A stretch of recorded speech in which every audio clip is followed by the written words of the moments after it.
God called me into ministry by this verse from Haggai 2:23. I will make you like my signet ring, for I have chosen you, declares the Lord Almighty. As soon as this verse hit me, I resisted His call in my life, and then God continued to speak to me from John 20:21, saying, again, Jesus said, peace be with you, as the Father has sent me, I am sending you. Since then, the journey began with Jesus. Hi, beloved ones of God, and I have something that God has been talking to me that I would love to share with all of you. And here's the thing that God is speaking to me. If you notice the life of Joseph, in the end, when he became next to king, and when he had to show himself to his brothers, the brothers were threatened for their lives because they knew that they had done evil to their brother Joseph.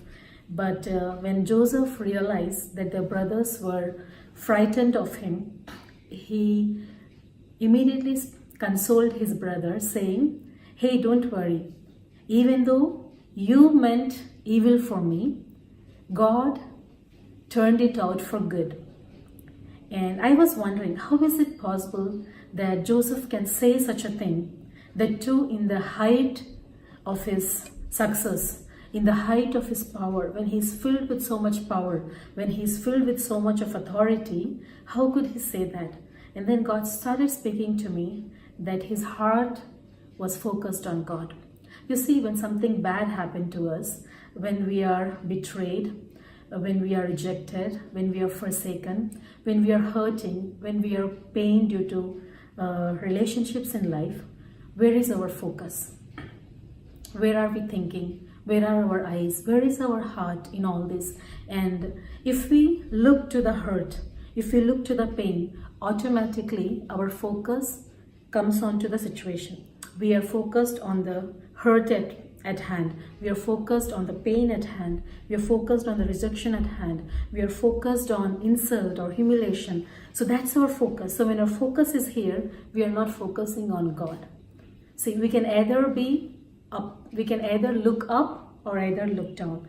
So what happens? We cannot avoid the evil that's happening to our lives because this is a fallen world, and each of us, we are at a different level in our hearts, and some of us are more tuned to negative emotions like betrayal, jealousy and all, and it's a hard journey. So because of this, things happen to us. So what is our response? How are we responding to this? How are we reacting to this? And I just remembered what happens to us when we are in the core of our hurts, in the core of our pains. What happens? If we look there, we tend to see hopelessness. Yes, we tend to become hopeless. We tend to see hopelessness because in the core of hurt, in the core of pain, in the core of rejection, in the core of betrayal, there is hopelessness. And if we focus on what has happened to us in the relationship, then we tend to become hopeless. We tend to lose hope. And Bible clearly says that when hope is deferred, the heart becomes sick. So God is more concerned about our hearts. He wants a healthy heart. We can have a healthy heart when our focus is on God. In the midst of pain, in the midst of suffering, in the midst of betrayal, in the midst of hurt, where is our heart? Is our heart on God? Is our heart healthy or is our heart sick? If we are, can you imagine a sick person? Have you noticed, have you gone to the hospital? If you have gone to the hospital, you would have noticed that sick persons are very limited. Some of them are paralyzed and they're very limited in life. They have low energy, they're always tired, they are not in their full potential. A sick person is never operating or functioning in their fullest potential. And when our heart is sick, we are not operating in our fullest potential in life. So what happens when you're not operating in the fullest potential of our life? We miss out on life. We miss to see the opportunities that are before us. We miss to see the blessing that is before us. We miss to be a blessing in our lives. And we miss to get blessing. Even to get blessing, our heart should be receptive. Only when we can receive, When our heart is open, we can receive the blessing. When our heart is sick and our heart is closed, even we close the blessing also. We close the receiving. We close our hearts to receiving the blessings in our lives. We close ourselves to being a blessing. So today I want to encourage you. Where is your heart? Is your heart healthy or is our heart sick? Are we very focused in the pains, in the sufferings, in the betrayal, or are we focused on God? Do we really believe that He is God who can turn all things for our good? The Bible says He makes all things. He works all things for our good. See, He works all things for our good. He works. In the sense, you see, Joseph's brothers, they meant evil, but God worked it out for good. Did God want this brother? Did God turn this brother to become evil towards Joseph? No, God is not the author of evil. God is not God is not somebody who will push you to murder. God is not somebody who will push you for all these negative things.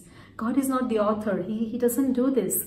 But we in our fallen nature, when we do this, yet when bad things happen to us, God can work all those things for our good. He can work out all things for our good. Yes, do we trust that He can do that? If there are so many examples from Bible where the bad situations, where the bad that people intended, even though they intended bad, God turned it out for good. Even in Jesus' own life, when the disciples after Jesus was resurrected, they started preaching, the Jesus whom you crucified, God has raised Him up.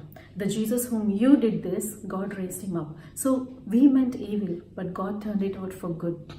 So there are ample examples where people meant evil, but God knew how to turn it around for good. But my thing is, God is well capable. God is able, God is capable. But where is our heart? Are we willing to see that side? Are we willing to see from God's perspective? When things happen, can we look from God's perspective? Instead of questioning why, how, and then, can we just rest in the fact that His love is greater than any evil that can happen to us? Can we rest in the fact that His love is greater than any betrayal, any hurts, any rejection, any pain that can happen to us? Where is our heart? Do we want to be hopeless? Or do we want to hope in the fact that we have a good Father, that we have a good God who can turn everything around for our good? So yes, I want to encourage you today. Where is your heart? I encourage all of us today to let our hearts be healthy and not become sick, not put ourselves in a hopelessness where our hearts become sick. So I encourage your heart today to be wholesome and healthy. We can be wholesome and healthy when we look up to God, because no circumstances is above God's love. His love is not limited to our failures. His love is not limited to the evil that happens around us. Yes, His love is greater. His love is beyond. His love is beyond. His love is beyond anything that can happen to us. Can we rest in the fact? Can we rest in this fact? So yes, beloved ones, I just want to encourage you. Guard your hearts, for out of it flows the issues of life. Let your heart be guarded with the love of God, because when we look up to God and we look to God's love, when we look up to God and we look to God, our hearts automatically become healthy because we receive the love that only He can provide. So yes, beloved ones, thanks for hearing, and remember, a healthy heart is an awesome heart. If you have a healthy heart, you have a healthy life. And healthy heart is possible when we reflect on God's love for us. So yes, hope this small thing has blessed you, and have an awesome week. Have a healthy, heartful week. God bless you. Bye.